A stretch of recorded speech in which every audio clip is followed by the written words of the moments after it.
परिवार में होना चाहिए।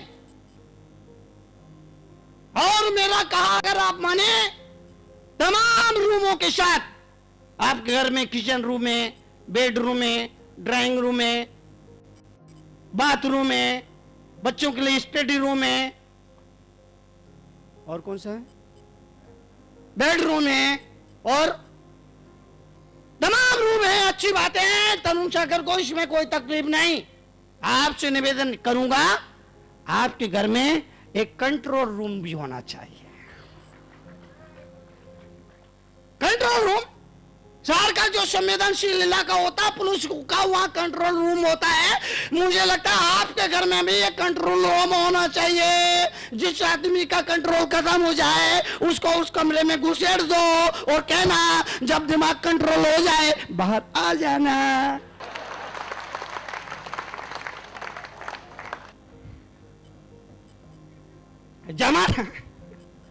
जमाना कैसे बदला? पहले एक आदमी को रखते थे, कोई कुत्ता घर में ना घुस जाए, कोई जानवर घर में ना घुस जाए। आजकल एक कुत्ता रखते हैं, कोई आदमी घर में। जमाना कैसा बदला। मुझे बहुत चिंता होती उस समय जब बड़ी बड़ी हीरोइन कुत्ते को गोद में लेकर के कुत्ते का मुख चूमती है।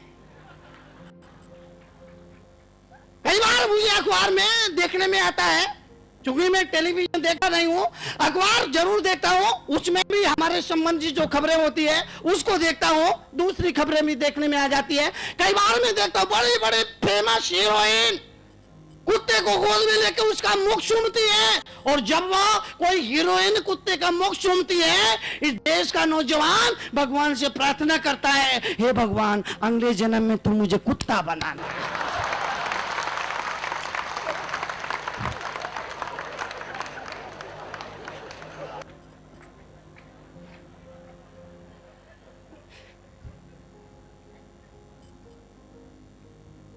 निवेदन सिर्फ इतना सा है,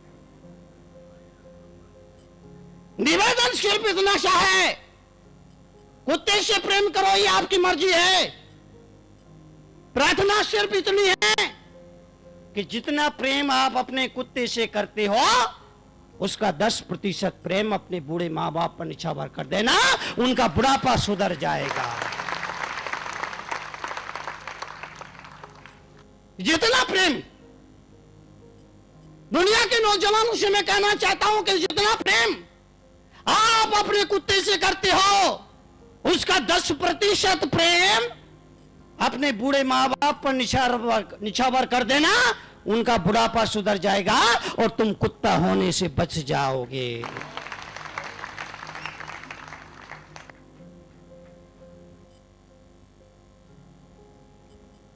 प्रार्थना निवेदन मैं प्रार्थना ही कर सकता हूं। लोग कहते हैं मुनि जी आप इतना जोर जोर से क्यों बोलती हो, आपको ये भ्रम है कि हमको ऊंचा सुनता है क्या? लोग मेरे सवाल करते, बिशन जी लोग मेरे सवाल करते आप इतना जोर जोर से क्यों बोलते हो? क्या आपको ये भ्रम है कि हमको कम सुनता है, हमको सुनाई नहीं पड़ता, हम ऊंचा सुनता है? अरे बाबा, कुत्ते को तुम सूखी रोटी देते हो, तुम्हारी द्वारा दी गई सूखी रोटी खा करके रात में जब तुम आराम से सोते हो कुत्ता भौंक भौंक करके तुम्हारे धन की रक्षा करता है। फिर मुझ तरुण सागर को तुम दोनों तरफ घी लगी रोटी खिलाते हो, मैं क्यों ना चिल्लाऊं?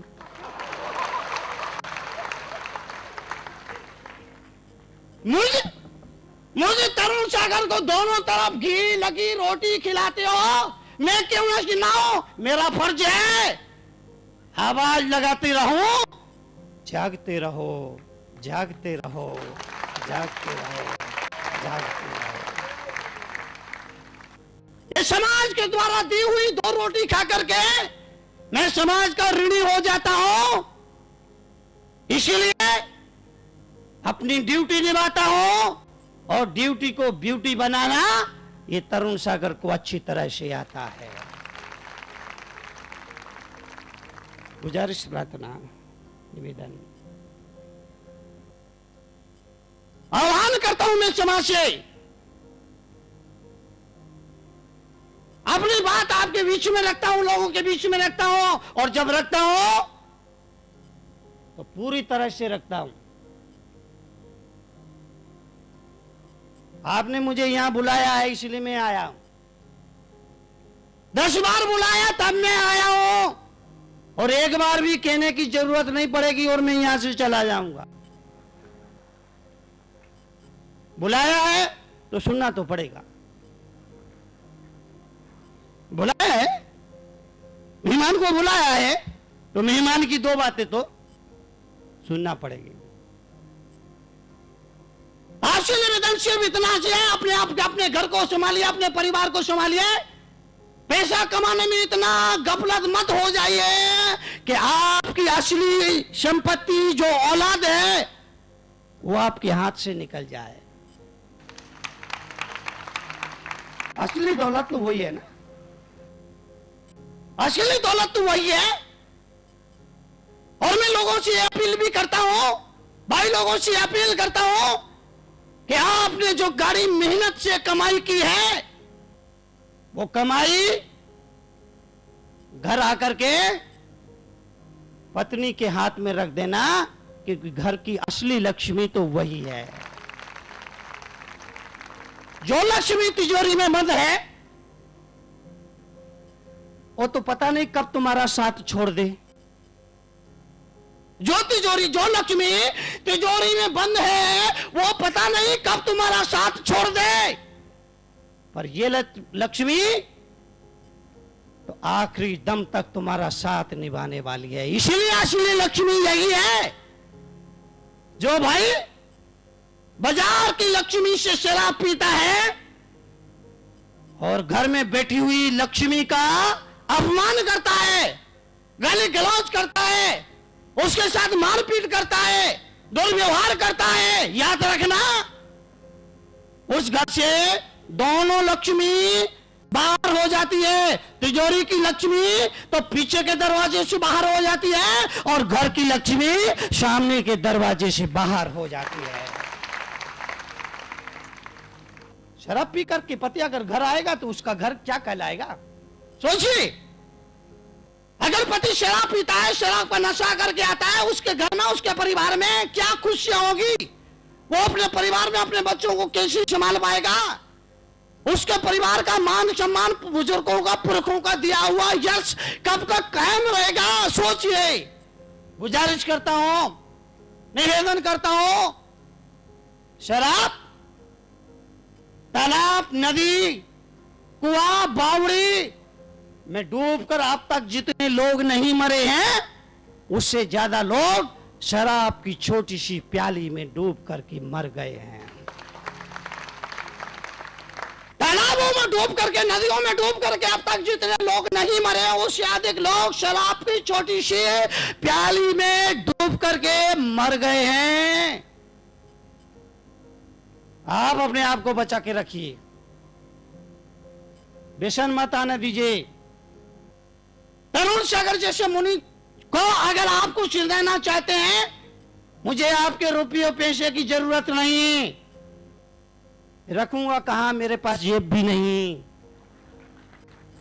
जेब भी चाहिए ना, जेब भी चाहिए ना रखने के लिए, मेरे पास जेब ही नहीं। एक भाई आए, बोले मुनि जी आपसे बड़े प्रभावित है, आप अपना एड्रेस दो ताकि हम हमेशा आपके संपर्क में रहे। और मैंने कहा जिस आदमी की ड्रेस ही नहीं उसका एड्रेस कहां से होगा? जिस आदमी के ड्रेस ही नहीं उसका एड्रेस। दिगंबर मुनि विदाउट ड्रेस, विदाउट एड्रेस होता है। दिगंबर मुनि का कोई पता नहीं होता है, इसके बावजूद लोगों को उनकी जिंदगी का असली पता बताता है। कोई पता नहीं होता। मेरा कोई मठ नहीं, कोई आश्रम नहीं। चातुर्मास के 4 महीने एक जगह रहता हूं, बाकी 8 महीने निरंतर प्रवास में रहता हूं। मेरा कोई आश्रम नहीं, कोई मठ नहीं, कुछ नहीं। आज मैं जहां हूं वहां हूं, कल जहां होऊंगा वहां होऊंगा। बस यही मेरे जीवन की चर्या है। समाज से 24 घंटे में एक बार 2 रोटी 2 अंजलि भोजन लेता हूं, बस मुझे समाज से और कुछ नहीं चाहिए। मैं किसी भी नगर में आता हूं, समाज से मेरा सत्संग समाज कराता है, मैं कभी समाज से अपने सत्संग की दक्षिणा नहीं लेता। मैं क्या दक्षिणा लूं? मैं तो खुद दक्षिण से चल के यहां आया हूं, बेंगलोर से आया हूं ना। मैं दक्षिणा नहीं लेता, 5 पैसे भी नहीं लेता। सिर्फ समाज के लोग आते हैं, उनसे कहता हूं आपसे निवेदन गुजारिश, प्रार्थना, परिवर्तन के इस दौर में अपने आप को बदलिए, माँ बाप को इज्जत दीजिए। संस्कार शिविर होता है और उस संस्कार शिविर में मैं बच्चों से मुलाकात करता हूं, बच्चों से कहता हूं आप या तो अपने बाप की इज्जत करिए या फिर अपने नाम के पीछे अपने बाप का नाम लिखना बंद कर दीजिए। बच्चों से कहता हूं, मैंने तय किया 10 लाख बच्चों के बीच जाऊंगा और अपनी बात उनसे करूंगा। विद्यार्थी के लिए मैंने एक मैसेज लिखा, संदेश लिखा जो उनके फ्यूचर कैरियर के लिए बहुत महत्वपूर्ण, एक एक शब्द उनके लिए जो मैसेज मैंने लिखा है महत्वपूर्ण है। बाप को इज्जत दीजिए या अपने नाम के पीछे उनका नाम लिखना, फोकट में नाम मत लिखिए, फोकट में नाम मत लिखिए। आपसे निवेदन गुजारिश, जीवन के लिए परिवर्तन अवश्य भाविए, उसकी शुरुआत हम अपने घर से करें, अपने आप से करें। उसका रिजल्ट आने वाले समय में, जो मैं बच्चों से मिल रहा हूं, मुझे मालूम है इसका रिजल्ट 20 साल बाद, 20 साल में पुरानी पीढ़ी अपना स्थान छोड़ देती है, नई पीढ़ी वो स्थान ले लेती है। आज जो मैं बच्चों से बात कर रहा हूं, इसका रिजल्ट आने वाले 20 सालों के बाद ये देश देखेगा, ये समाज देखेगा। इसलिए बच्चों से मुलाकात हूं। आपने सुना, धन्यवाद। जय महावीर।